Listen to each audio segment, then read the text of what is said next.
Do you know where you are at this stage? No. This is Australia, right? Did you fly from London last night? Yes. Well, no. We went via Zimbabwe. Oh, yeah. We had 11 hours in Harare. Yeah. Fair dinkum. So the flight's taking you 3 days. That's right. You got here, got off the plane, worked 2 jobs last night. 2 shows. Yeah. Unbelievable. Here this morning, and now tonight you're in Canberra. We got off the plane at 9:15, and the first show was 10:15. Oh. So, you know. We've been running half hour late ever since we got here. You guys must be men of steel, because I know how it knocks you about, those flights. Wild Thing, the record that you are so well known for, is still selling something like 50,000 copies a year, correct? In the States, yeah. Where did you find that song initially? It was in a pile of old demos, and somebody suggested that we should do it as a B-side.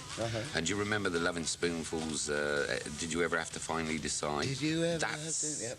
The number they wanted us to do as the A-side. Ah, so you had two biggies. But when we did them, I mean, the Lovin' Spoonful thing wasn't us, you know, but the other one, Wild Thing. Right. Who wrote it? Do you know the guy's name? Chip Taylor. You met him? Yes, we did in 1974. Is he still alive? For the first time. Yeah, he's gone into country now, actually. Yeah, country music. So he'd be living in Monaco or somewhere in a massive mansion off the royalties of Wild Thing. That's right. You always sort of had songs in the early days that you, gonna make you and give it to me, Wild Thing, all with a little suggestive lyric. What are you doing today? I did a lot of King's numbers in my early days. I'll get to that in a tick. But say with those, you had trouble with radio, didn't you? So you were like the first punk band. Slightly ambiguous, maybe. Yeah, but didn't they bar you? Some radio stations barred just because of the titles. Well, not Hank and Thomas was banned over here and in the States. They wouldn't play it on any of the children's programs in England, you know, like Cracker Jack. Looking back, would you think that you might have been one of the first punk groups in the world? They always say this, but what is a punk group? I mean, it's supposed to be a garage band or something. Yeah, and just straight out of the backyard. Well, we probably still are then, because we always routine in the garage.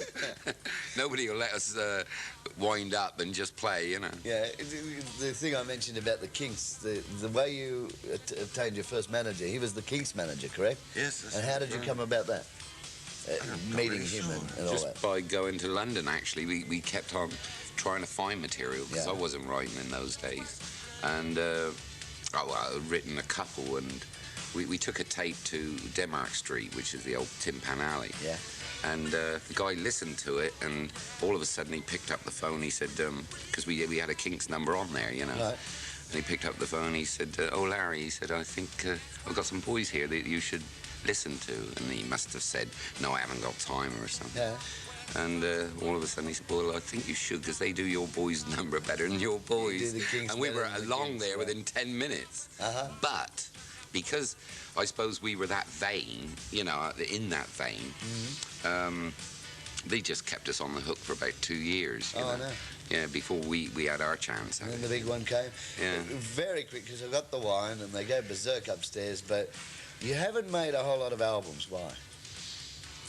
We purely managerial problems in the beginning, and then we sort of got back from it.